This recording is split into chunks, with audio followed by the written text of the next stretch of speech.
All right, back-to-back recordings from the MakeShift SMP. I will be gone for the next week because I'm having my wisdom tooth pulled out and I will be unable to talk for some time. So I'm recording and no-lifing this game just for a little bit. Last time I made this little hobbit hole to live in and also built this huge kelp farm behind me, which has taken the shape of a beacon for everybody to see. And the setting sun perfectly illustrates what's wrong with the playthrough at the moment. I don't have a place that I can live in comfortably. As you can see, all of this is just a little bit too cramped. It's just a 3x4, and honestly, way too small. Now, that does mean I'm in the market for a brand new spot of land, and I remember before why I decided to build tetrahedron? Or an octahedron's top bit? Yeah, I don't really know what to call that shape. It definitely looks like the corner of a cube, maybe? I don't know. Whatever Wise smoking, I hope he's willing to share. But I did mention that this mountain or this little peak area was pretty cool, and I'm inclined to agree. Although I don't feel like flattening out a big stone patch for myself. Let's go look at other places. But before I can do anything else with my time, I need to get some create machines up and running. Because create machines create machines. First things first, I would like to make a handsome number of water wheels and then convert those into large water wheels. I seem to have run out of planks. Unfortunately, I hope I can mix and match. I sure can. Those, along with a few cogs, 2 is not nearly enough. I was thinking more like, I don't know, 10 or so. And a fair few large ones to speed them up would be what powers my temporary workshop. For now, I just stolen a little bit more water from my neighbor. I'm gonna be putting this to use. Fuel my water wheels. Here we go. We have spin. And like I mentioned, I do want to speed this up a little bit. So big gear going into small gear, which apparently I must have accidentally pushed Q at some point, speeds it up. But if I do this again and circle back and switch back on itself, that breaks it because these are spinning in opposite directions. To fix that, however, we have andesite casings that make this a blank face to which a brand new cogwheel can connect. I'm just going to repeat that one more time, and I think that's going to be plenty fast for me for now. Not there, game, please, right there. And, you know, that is a cool effect with the different speeds. I might just use that later in a build somewhere. Just for now, though, the bonk can go right there, and that's a little too close to the ground in my opinion. I'm just going to put the depot right there, and now I should be able to press iron into iron sheets, but I have no iron. That's annoying. Oh my god, this is gonna take forever. Why did I choose to move my chest this way? But moving all those chests didn't show me that I had some iron that I can press into enough iron sheets to make myself a propeller, which I can then combine with a shaft and an andesite casing to make one encased fan. Now this means that I can finally put down my lava bucket and surround it. Oh, okay, that's a problem. I can't quite walk across this because I'll be immediately set on fire. So for my own safety, I've moved this over here. The trapdoor prevents the lava from blowing across, and actually, that means I can probably remove this piece of wood and have the water and the campfire right next to each other in this space. But all of that inevitably needs more iron. And that is exactly what neighbors are for. Why, in his episode, did end up making this drill, and, well, we were supposed to start to pull our resources together to get all of this stuff, including the iron and andesite, and I have express permission to use it. So, I'm hoping I don't mess this up too bad. I'm just gonna yoink this and head on to the mines. Also built by Y. I reckon the fastest way down is to just jump and then swim on over to this little dock area right here. And as you can see, this grilled off section of this world is the mines. And here we are. And rather clearly, Y has already been here, doing his business. Now, I don't know if I'm allowed to go further down this way or if I should go that way, but I think it's not going to be too much of an issue. And I think I'm going to go right here. I'm a decent ways away from that thing, from the elevator. I did bring coal because I noticed this was a furnace minecart, and oh my god, it's doing the thing. Holy moly. I've never done this before. Okay, cool. How do I stop it? I imagine I just whack it with a wrench and it stops. Very cool. Oh, and perfect. Already iron. Oh, very cool. I mean, there's also lapis, but I'm not too bothered with lapis just yet. And of course, I'm going to keep lighting this up. And yeah, I think this is what I'm going to be up to for the foreseeable future. Just follow this around until I find something nice, mine it out of the walls, and then continue going back around the other side once I'm done.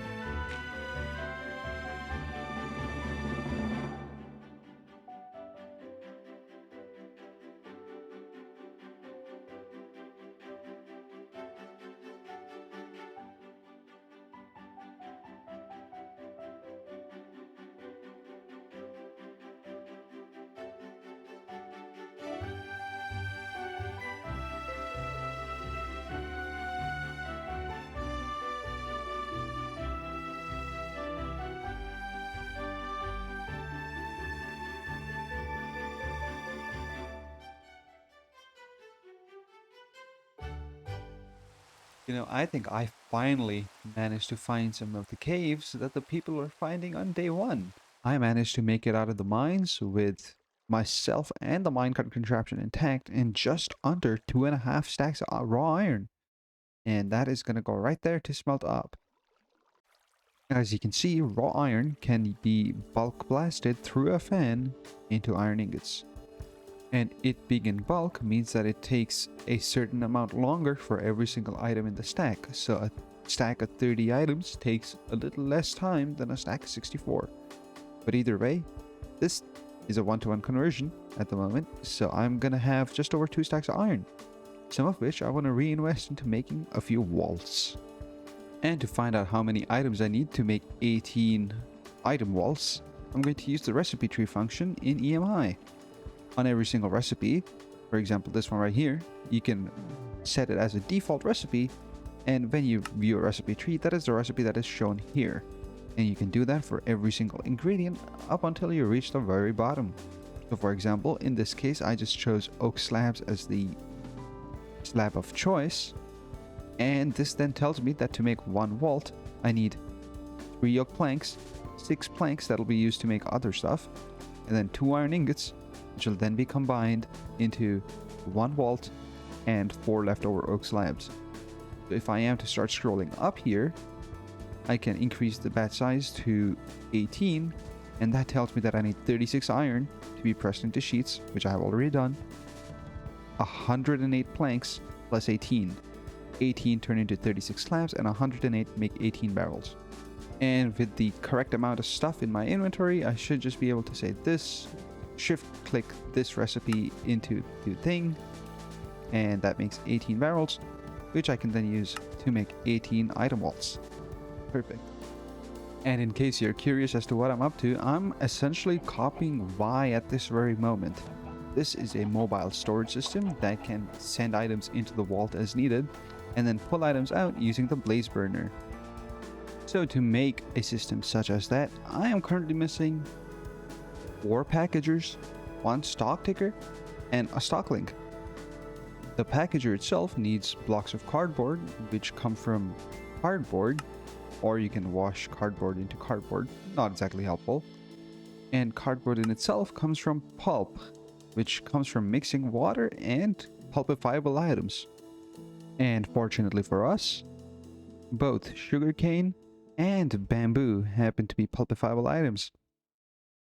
What's that distraction? It's a bamboo hopper!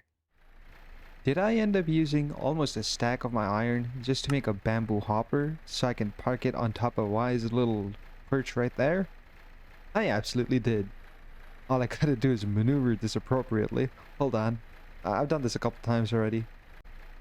The great thing about this is that it can effectively slow down to a crawl. So all I gotta do is go up and then level off. And gently bring it down right there. As perfect as can be. Pretty much completely straight too. I can also straighten it out ever so slightly like that. Perfect. Yeah. Well, I hope he likes his little gift, which I will entirely share, but I know that he enjoyed the bamboo hopper, so here it is. Okay, for real though, this time it's storage time.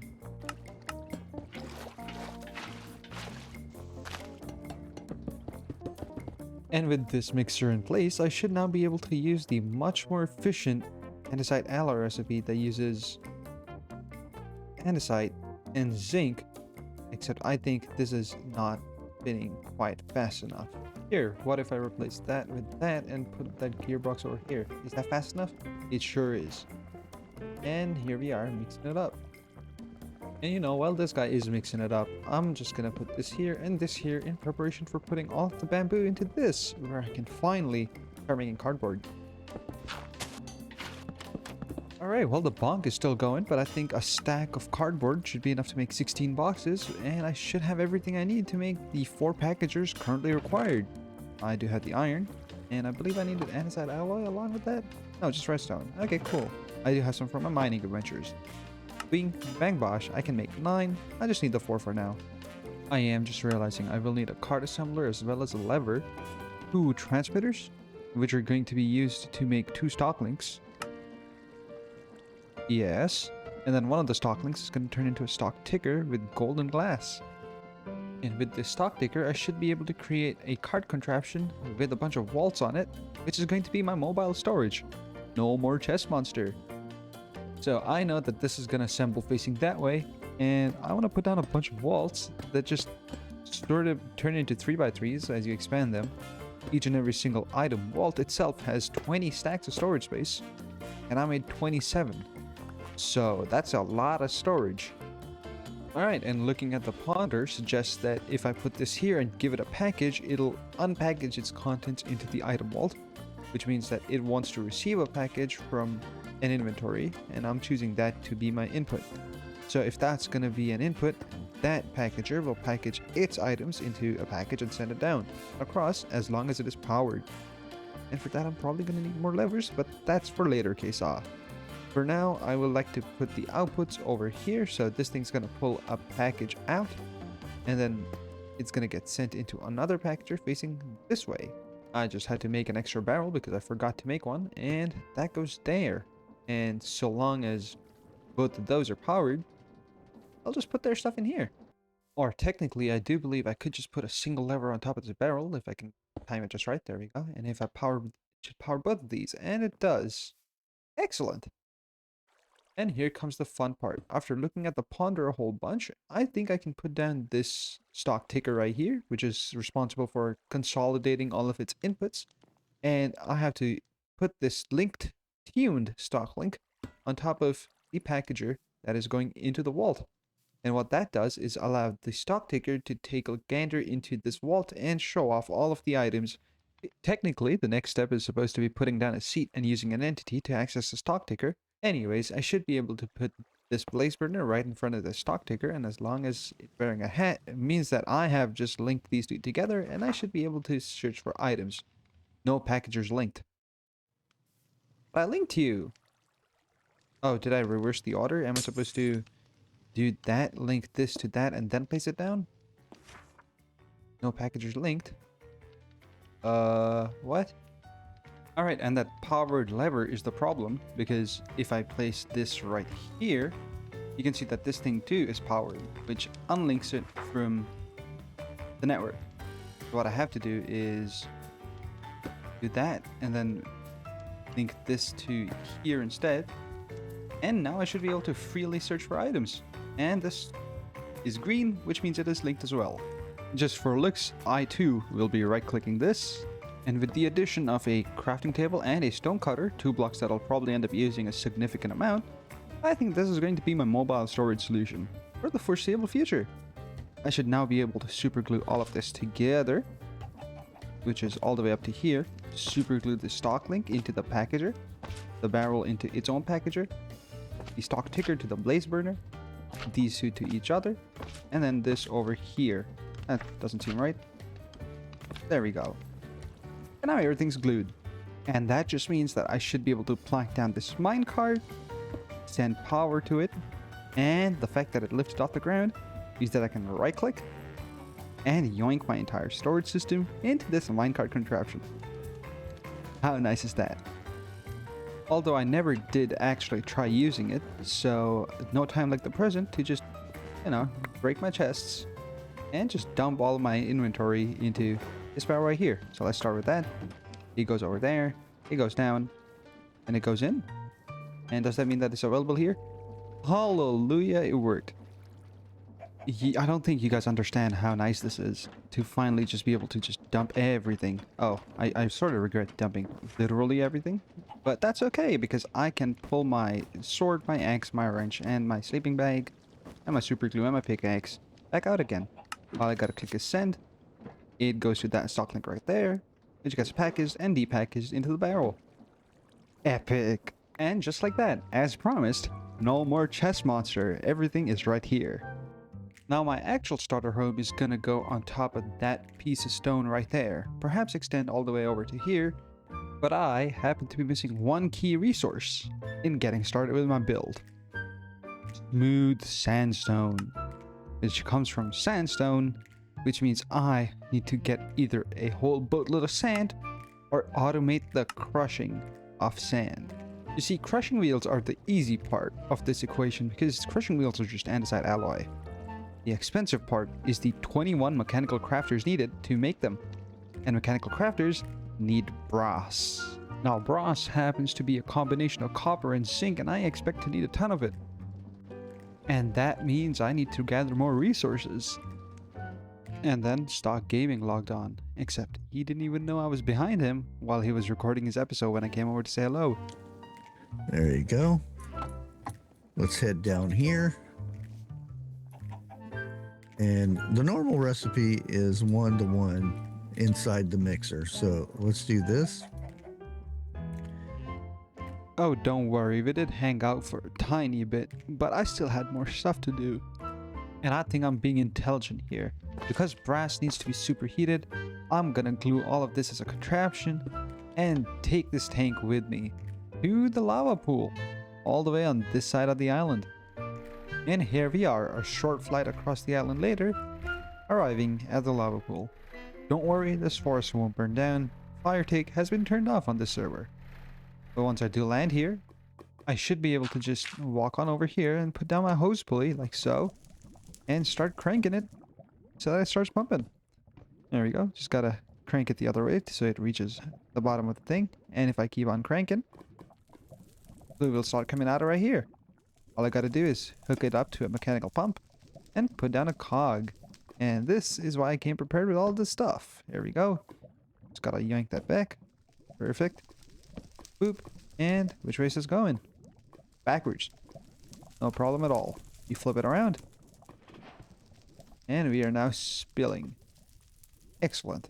And then once I have the pipe in place, I can put down the minecart contraption, put down the lever, and put down the tank.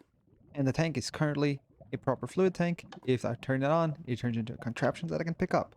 However, now, if I do just whack this with my wrench, you can see lava probably going across. So, there we go. All I gotta do is start pumping. And eventually the tank will fill up. Back home, I've disassembled that contraption, and I intended to pump the lava directly into the blaze burner. But the alarm bells should already be going off in your head. You should be saying things like, "Ksaw, you can't pump lava into a blaze burner." And that's where I'll tell you you're wrong.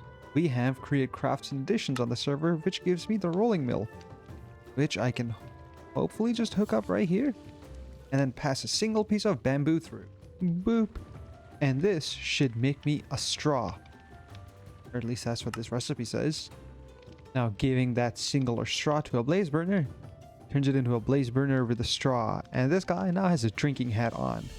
Which means if I take my cog wheel, plug it in right there, and put on a hand crank, and start cranking, hopefully the right way.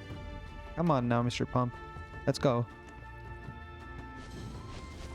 You can see that this guy is fired up, and the basin should be able to do brass for me, which needed a heated blaze burner to begin with. So now, after all this while, one stack of copper and one stack of zinc goes in here and should eventually make me brass. And the slightly gold particles tell me that yes, there is indeed brass in there. Excellent, I can allow it to continue. I just wanted the achievement for now. And the very first thing I want to make with my newly found brass is a deployer. I don't think I needed this much sandpaper, but I have enough redstone and quartz to make 16 polished rose quartz, and that you do just by holding down right click, by holding one in your offhand and the other in your main hand. I do believe the sandpaper has 8 durability, so this should in total take just 2 sandpaper. For now though, I just need one of these, and I want to use that one to make me the deployer that I was talking about.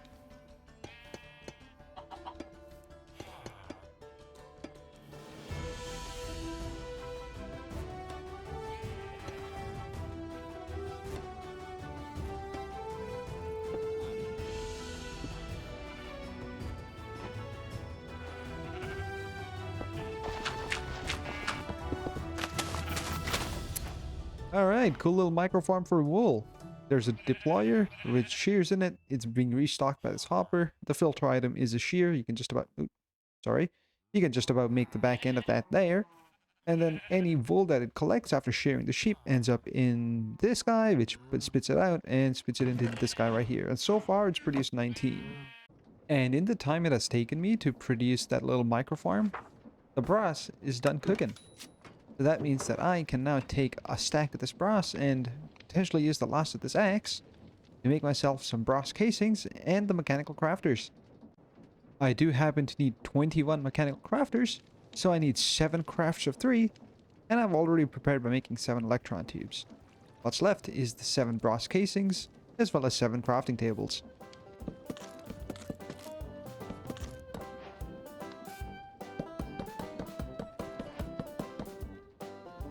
And just like that, I have everything needed to make the 21 mechanical crafters. Sand automation, here we go.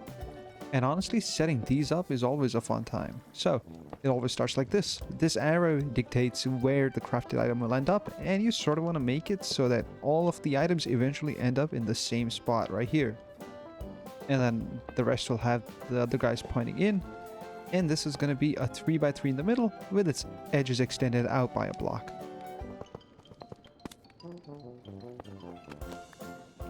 Exactly like this. I'm simply gonna toss a cogwheel right here, and there we go. This is slow as it can be, but it will eventually craft.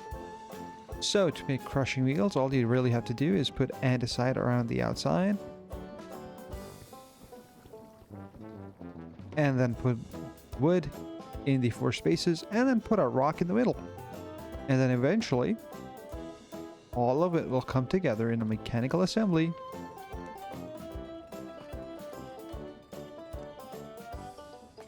and make me the crushing wheels. I'm just gonna pull another power connection right off of the transmission that I have apparently built, and I'm just gonna belt this across ever so slightly. Right clicking the conveyor thing extends the belt slightly, and then I'd want to put a gearbox down to reverse this direction and leave a block in the middle, extend this outwards, and this should let me put down my 2 crushing wheels. And I'm hoping I have enough stress units, which it turns out I do. Wheels of destruction, you say? We'll see about that. Oh yeah, they're definitely pretty destructive, I'd say. And then it's as simple as setting up the outputs and the inputs.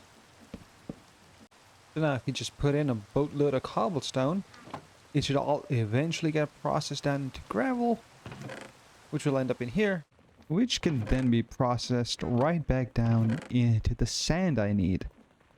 And I might want to speed this up just a tiny bit, because this is going to take a while. Ooh, and there it is, my first overstressed while I was trying to speed this crushing wheel system up even more. Now when this happens, that usually means that you just gotta plonk down a few more of these guys or run some other stuff slower, so I can probably take this off and everything would be fine. I'm not using the crafter just yet, and if I'm using the crafter, I can't use the crushing wheels. But for now, given that all of my workspace is temporary, it's gonna have to do. A fancy build needs fancy resources, and next on my list is dark oak. I happen to know that there's a dark oak forest past the Northern Ireland. Not to be confused with Northern Ireland. So we take a quick sleep and continue boating past. Aha, here we are. Finally, some dark oak. And if you haven't caught on to what I'm doing here, I'm constantly linking these trees together, and all you need to do is mine out 3 of the bottom logs from a 2x2 tree, and then use the saw on the 4th log that then cuts down all the trees. That makes resource gathering like this somewhat bearable, instead of having to chop down each and every single tree manually.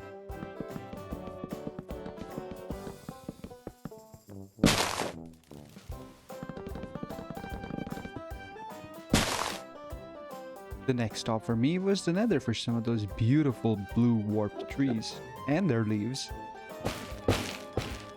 The last stop of my resource gathering trip happens to be the mines, where I was hoping to find some more diorite or maybe even some calcite. And of course I needed some viridian for the roof. Oh hey, and just from out of the wall right here, my first 2 diamonds of the series that I actually mined myself. Now in the mines I managed to find myself a music disc, which is going to serve perfectly for this time lapse.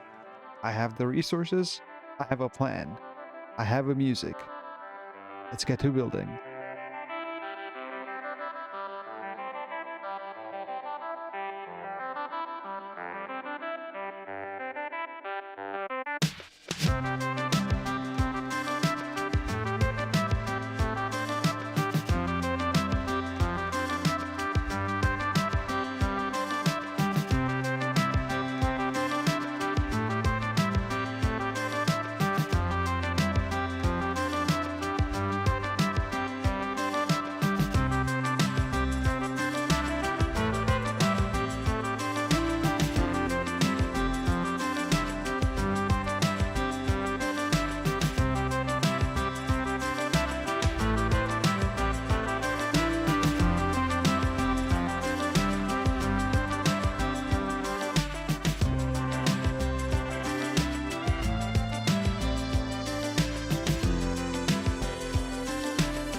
It's the next day in real life, and I am in a creative world. And that is because I have spent an entire afternoon trying to learn some Axiom. Now, don't worry yourselves, I'm not going to turn into an Axiom tutorial. I simply needed to learn some Axiom to build a flowy shape like the turbine behind me, which I found on Reddit. I wanted a turbine on the top of my base, and the one I'd managed to find was a little bit too big, so I made my own. Now, I have turned this dome into a little schematic called Dome, and that is probably how I'm going to use the schematic cannon, sort of like that one there, to copy and paste it into my survival world. However, as you can see, I don't exactly enjoy using the schematic cannon too much, because I like to go with the flow. This was going to be the original size and planning area for my home base, and as you can see, this is not what my base looks like. But either way, just for this particular use case, I think it makes sense simply because of the amount of curves and the details, and especially this part up here. This I could still reason with building. However, that's a little too complicated for me. Back in the survival world, and I am in the middle of positioning this dome in its appropriate location. And I think this is correct. If I move it any blocks higher, this is going to be floating. So these bits are going to come all the way down. And yeah, this is sort of going to be in here. I did take a copy of this roof shape to model the lower bits of the dome after. And that means that I can then head on over into the schematic cannon and place it in. And now this thing is ready.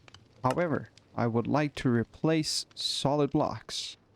I can then take a clipboard and put it into my schematic cannon and have this guy give me a material checklist telling me every single piece that I need. And since this is connected to the vault, it tells me everything that is currently present in the vault itself. I'm using copycat steps, vaults, etc, etc. I'm not going to be using concrete because that was a marker block. I think that should be everything. Material checklist, go. Tell me everything but white concrete. Perfect. And with a little bit extra gunpowder just in case I run out. And with the settings set to replace solid with any block you need to, I should be able to hit the lever. How do I turn you on? I just hit go. There we go.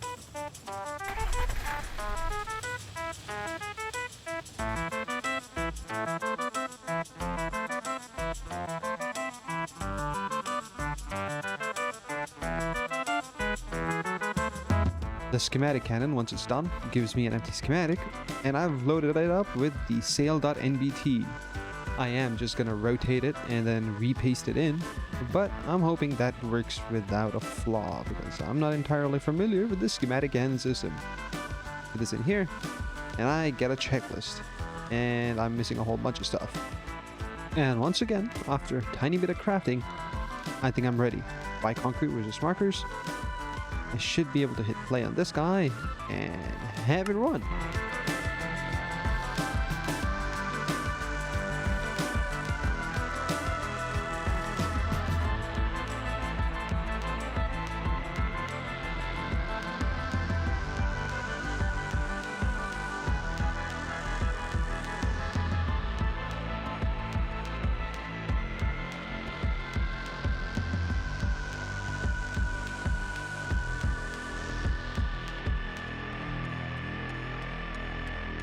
And so guys, with an extremely productive episode underneath our belt where we not only set up the semi-manual automation that is behind me right here, but also set up an entire home base, I think it's time for me to say goodbye. And given the amount of effort these videos take, a like and a subscribe would be excellent. In any case guys, this has been Ksaw from MakeShift SMP, and I'll see you next time. Peace out everybody. Oh my god, why is it raining in the middle of my time lapse? Come on, let me sleep the night away, please. Please.